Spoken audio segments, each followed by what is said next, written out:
Olá pessoal, como é que vão as coisas com vocês? Eu espero que estejam bem.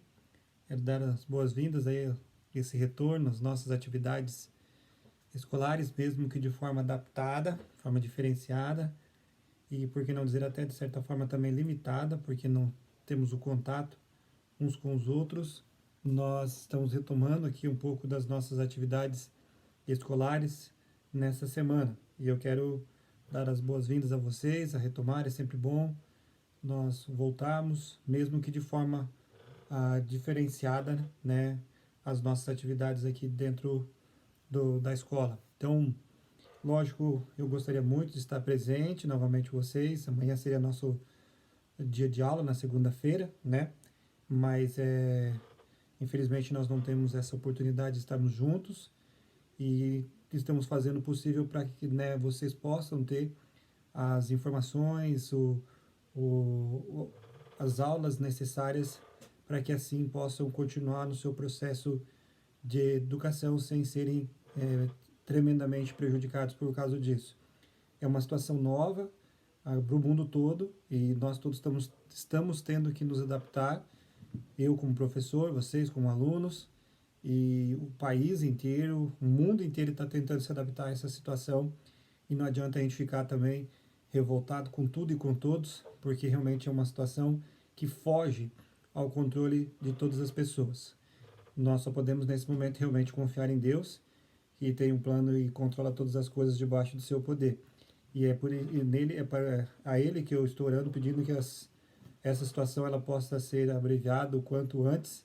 Nós gostaríamos muito de estar presente com vocês, mas infelizmente não estamos podendo realizar estas atividades aí no mesmo espaço. Mas mesmo assim, vamos então procurar então dar continuidade aos nossos estudos, tá certo, pessoal? Muito bem. Gente, então só algumas orientações antes de eu começar brevemente a nossa aula.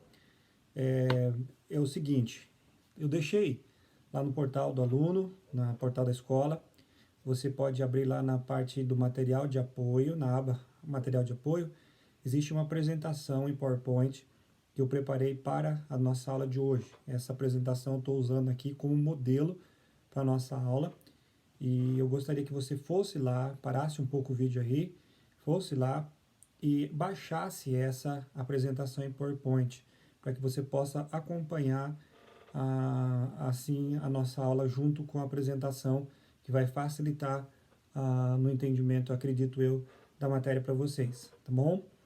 Feito isto, também depois de vocês assistirem esta aula, eu deixei uma orientação para que vocês pudessem fazer a leitura da página 18 à página 21 do caderno 11, né, capítulo 1, e peço que vocês façam a leitura e um breve resumo. Na verdade, a intenção é que vocês construam um mapa mental das principais informações relacionadas a esse assunto aí, que é a Revolução Cubana e também o Chile. Falando da situação na América Latina, relacionadas às revoluções no final do século XX na América Latina, tá bom? Então eu peço que vocês façam esse resumo, esse mapa mental, e certamente essa apresentação em PowerPoint ela vai poder te dar um norte, dar uma direção e ajudar vocês a fazerem também esse mapa mental, esse resumo aí, para ajudar na obtenção do conhecimento, tá certo, pessoal? Outra coisa que eu indico para vocês fazerem também são os exercícios que vêm em seguida lá. Todos os exercícios precisam ser feitos a partir da página 22 do livro de vocês. Eu indiquei lá para que vocês possam fazer esses exercícios até a página 28. Assim vocês têm uma gama grande ali de exercícios que podem ajudar na obtenção, na construção até do conhecimento. Tá bom, gente? Qualquer dúvida, dificuldade que vocês tenham, não sabemos ainda exatamente que dia será, mas na quinta ou na sexta nós teremos o fórum. E aí, através do fórum, nós vamos poder tirar dessas dúvidas que vocês tenham. Tanto dessa matéria de hoje, como também matérias anteriores, vocês poderão tirar as suas dúvidas lá. Tá bom? Então, participem, procurem estar atualizando-se aí, fazendo as atividades para que assim nós possamos realmente dar continuidade. Nós não sabemos quanto tempo isso durará, ou que outras formas nós vamos fazer para poder dar continuidade ao nosso processo educacional, mas por enquanto é o que nós podemos e devemos fazer, então vamos fazer isso aí, tá certo, pessoal? Muito bem. Então agora eu gostaria de brevemente, rapidamente aqui, falar um pouquinho com vocês a respeito da Revolução Cubana, que é uma matéria do livro de vocês na página 18, e indo até a página 22, 21 também fala sobre a ditadura no Chile, tá? Então eu vou falar um pouquinho com vocês a respeito disso. Cuba. Então vamos falar um pouquinho a respeito de Cuba. Cuba, tem que lembrar aqui então o que foi essa Revolução Cubana. É um movimento realmente bastante popular, vai derrubar o governo ditatorial de Fulgêncio Batista em 1959, né? Essa foi a Revolução Cubana. Foi um movimento revolucionário que estabeleceu o sistema socialista na ilha de Cuba, nessa ilha aí do Caribe, a maior ilha do Caribe, né? A ilha de Cuba, vai ser estabelecido então o socialismo nessa ilha. É ainda hoje, e vamos dizer assim, né, um país socialista, e foi o único caso de socialismo que deu certo, vamos pensar assim, nas revoluções dentro do nosso continente americano, aqui no nosso continente, tá bom? Então, essa revolução foi liderada por pessoas como Fidel Castro, que depois vai se tornar o líder do país. Ele é um advogado, era um advogado, e ele vai ser um líder revolucionário do grupo que vai procurar tentar derrubar o nosso amigo Fulgêncio Batista, tá certo?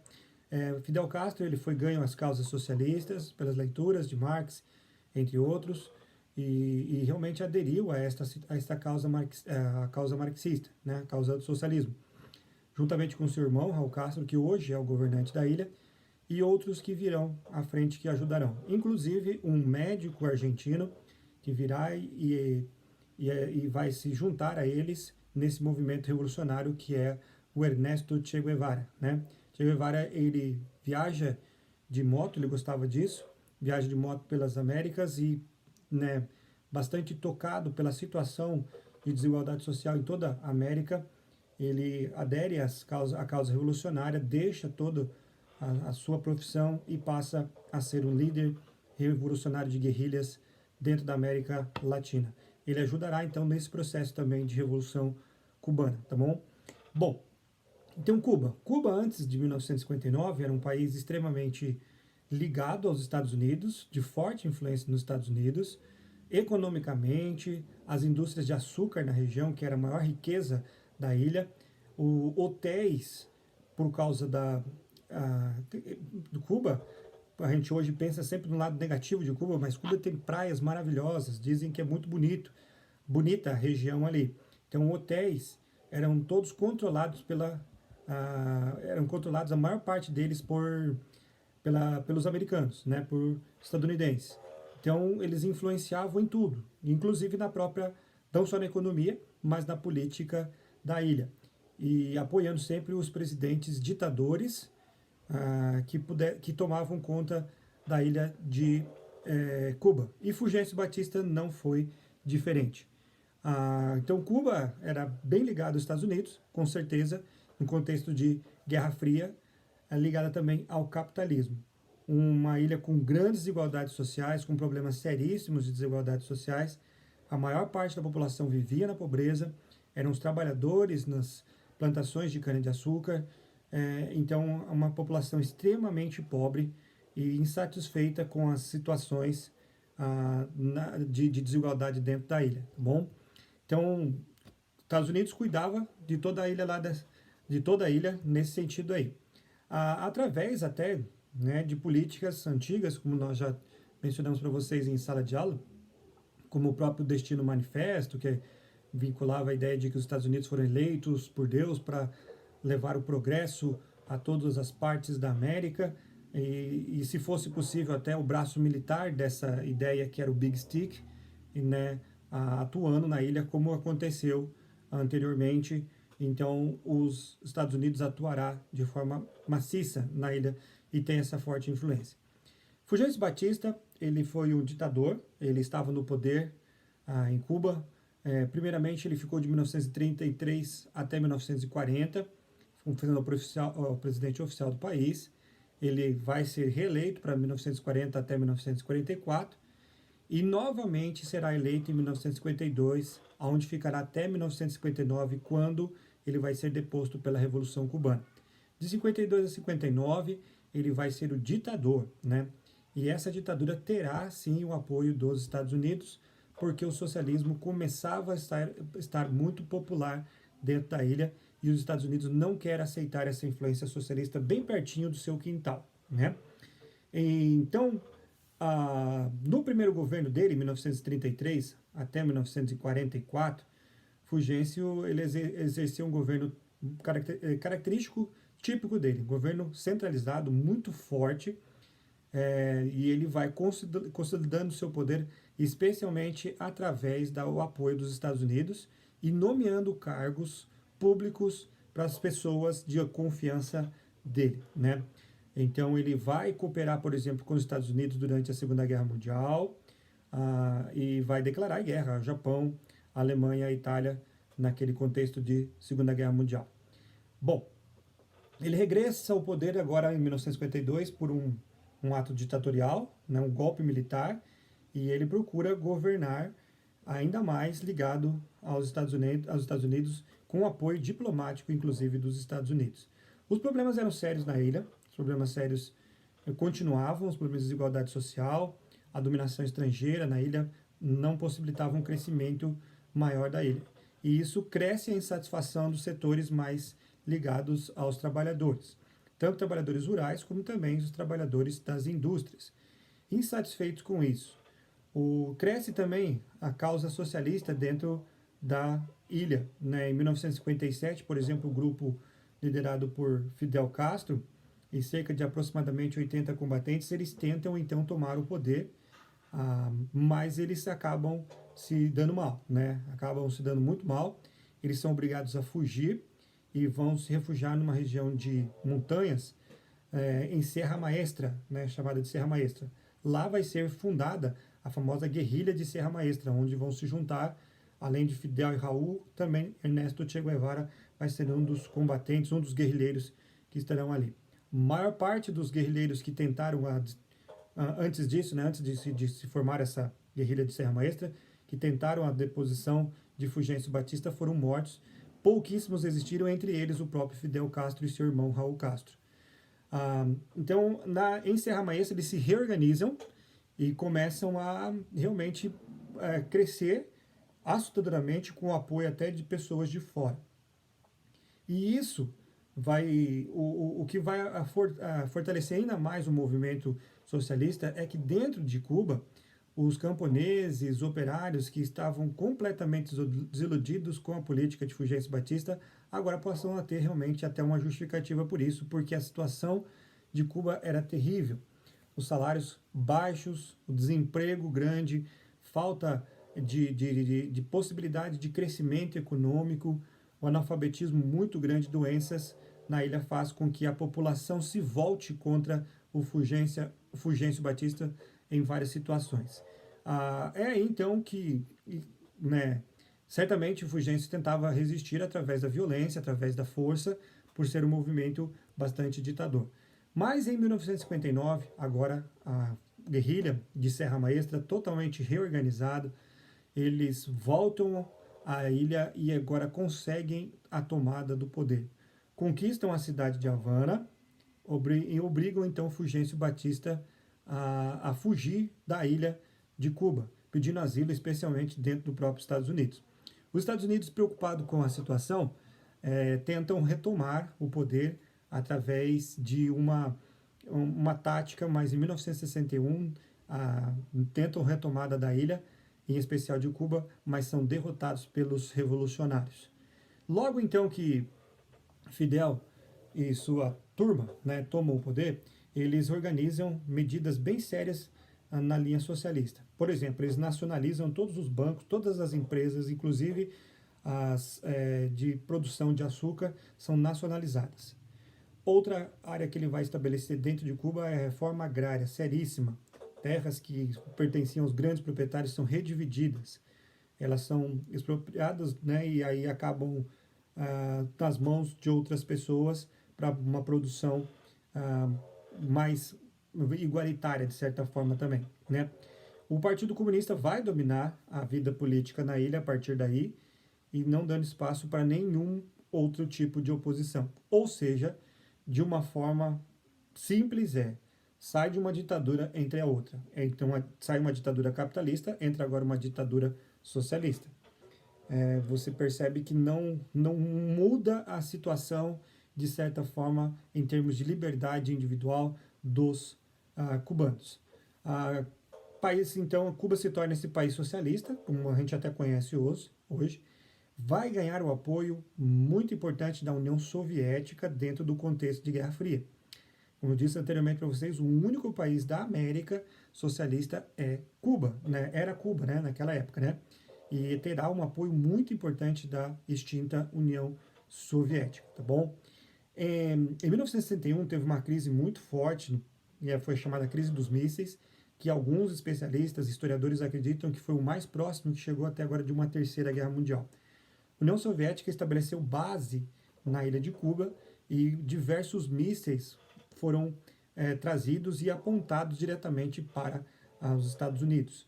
Então esse foi um momento de tensão e do estopim de uma nova guerra. Mas aos poucos realmente isso só foi ameaça e como se tornava era muito comum na Guerra Fria, ameaça ideológica e de fato não aconteceu a guerra ali, tá bom? Então, falando de Cuba, até hoje, esses ideais revolucionários fazem parte da vida de Cuba. Cuba é um país que é considerado um país pobre por causa alguns acreditam que é por causa dos embargos estabelecidos sobre a ilha. Estados Unidos, logo após então a perda em 1961 da luta, né, pela retomada da ilha, eles estabelecem um embargo contra a ilha, um embargo econômico sobre a ilha. Para muitas, os socialistas colocam a justificativa que a ilha não se desenvolve justamente por causa desse embargo econômico que foi estabelecido sobre a ilha. Então, essa é uma das justificativas que eles utilizam para dizer que o socialismo não desenvolveu a ilha da forma como deveria.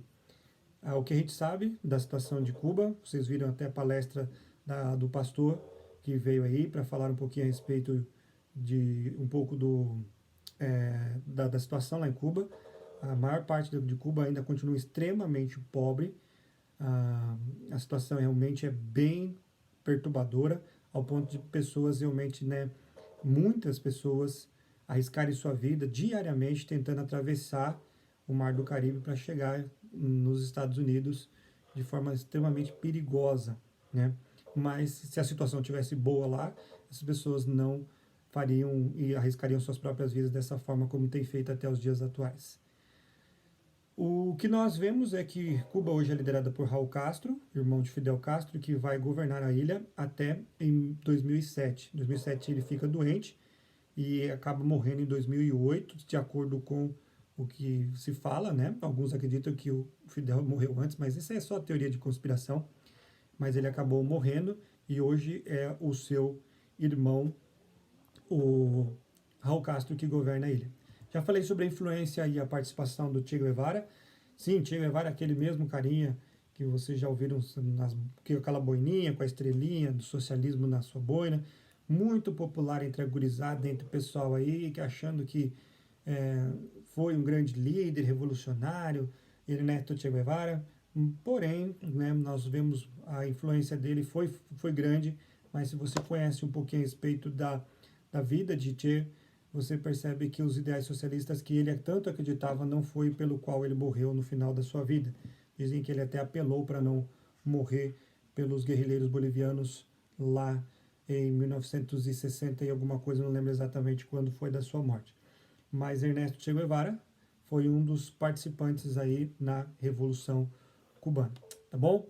Então, Cuba, o que a gente pode dizer para vocês é isso aí. E o Chile?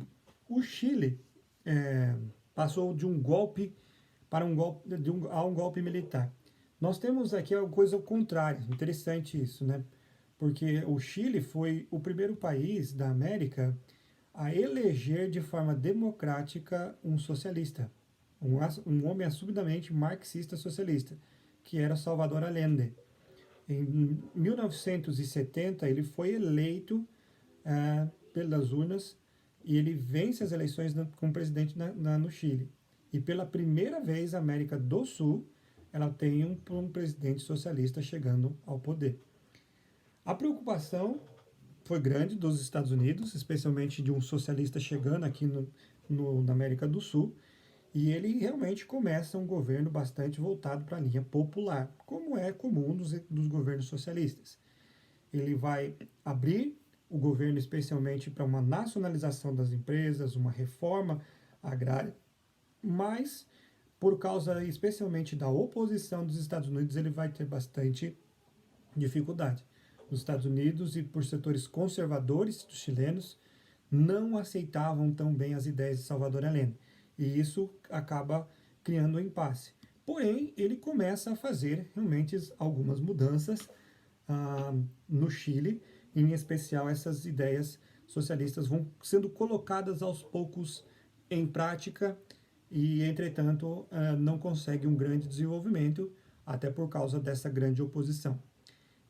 No dia 11 de setembro, veja só que coincidência, parece coincidência, eu não acredito em coincidências, mas no dia 11 de setembro, da mesma forma lá em 2001, de 1973, no ano que eu nasci, os militares chilenos vão tomar o poder sob a liderança de um general Pinochet, né?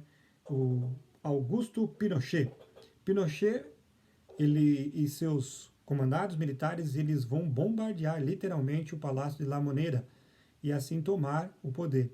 O Salvador Allende até tem fotos marcantes da época que ele sai vestido com capacete, como se estivesse realmente, literalmente, na guerra, né? E ele, empunhando metralhadora, tenta defender a resistência ao golpe militar em dia 11 de setembro de 1973. Foi em vão, ele acabou morto, o edifício foi bombardeado e acreditam que por causa desse bombardeamento o Salvador acabou morrendo naquele momento ali, tá bom? E nas semanas seguintes, Augusto Pinochet e sua turma, os militares estabelecem um governo extremamente rigoroso, uma ditadura extremamente forte. Aproximadamente 45 mil pessoas são presas em menos de uma semana. A ditadura militar ela vai utilizar, por exemplo, até o próprio estádio nacional chileno, que até hoje a gente conhece vendo jogos aí, vai ser utilizado como campo de concentração, como campo de prisão desses opositores do governo militar. E essa ditadura vai durar quase 17 anos. Eu conheço alguns chilenos e eles falam muito mal desse momento aí. Foi um momento em que vários chilenos acabam aproveitando para fugir do seu país e alguns deles vieram até aqui, para o nosso caso, para o Brasil, por causa da situação que o Pinochet estabeleceu lá. Foi um governo extremamente rígido, ditador mesmo, e a quem ele realmente reprimia de forma violenta os oposicionistas. Eles contam a mesma coisa da nossa ditadura militar aqui, muitos oposicionistas sumiram, não sabem nem onde estão hoje. Não encontraram ossada nem nada de ninguém. Então existem diversas outras pessoas que até hoje estão desaparecidas depois desse golpe militar em 1973. Bom, então que medidas Pinochet vai tomar? Por exemplo, repressão que ele vai tomar. Ele vai criar campos de concentração e de prisão em todos os lugares aos opositores políticos, vai censurar todos os meios de comunicação, vai também controlar as universidades do país. Vão ser controladas pelos militares agora, todas as universidades, né? Outras medidas políticas, isso no campo de repressão. No campo de política, ele vai dissolver o parlamento e vai também proibir o funcionamento do Partido Comunista na região. Os partidos de esquerda não mais funcionarão no Chile. Outra medida econômica agora que ele vai tomar. Ele faz um acordo com os Estados Unidos e as empresas afetadas pelo governo popular de Allende vão receber ressarcimento para poder se reestruturar. E há uma aproximação, logicamente, econômica com os Estados Unidos no período aqui, né? Então, o que nós temos assim de estatística é que falam aí por baixo 3 mil pessoas mortas e outras milhares de pessoas estão desaparecidas durante a ditadura militar no Chile. O Augusto Pinochet essa ditadura só vai terminar com a morte de... um pouco antes da morte de Pinochet, ele foi julgado e condenado pelos seus atos, ah, e, e hoje o Chile é uma democracia, né, um governo republicano na região, e o Pinochet ele vai morrer em dezembro de 2006. Alguns até ainda idolatravam o Pinochet, mas também ao mesmo tempo houve festa no Chile com a morte dele em 2006. Bom, então esses são um pouco dos dois governos que faltavam ainda no nosso capítulo 1 para vocês, do capítulo 1 falando sobre os nossos América Latina, a situação da América Latina aí nesse contexto de Guerra Fria. Espero que possa ajudar um pouco vocês, e qualquer dúvida estaremos aí, né, para tirar suas dúvidas lá no fórum. E então, um grande abraço para vocês, até a próxima.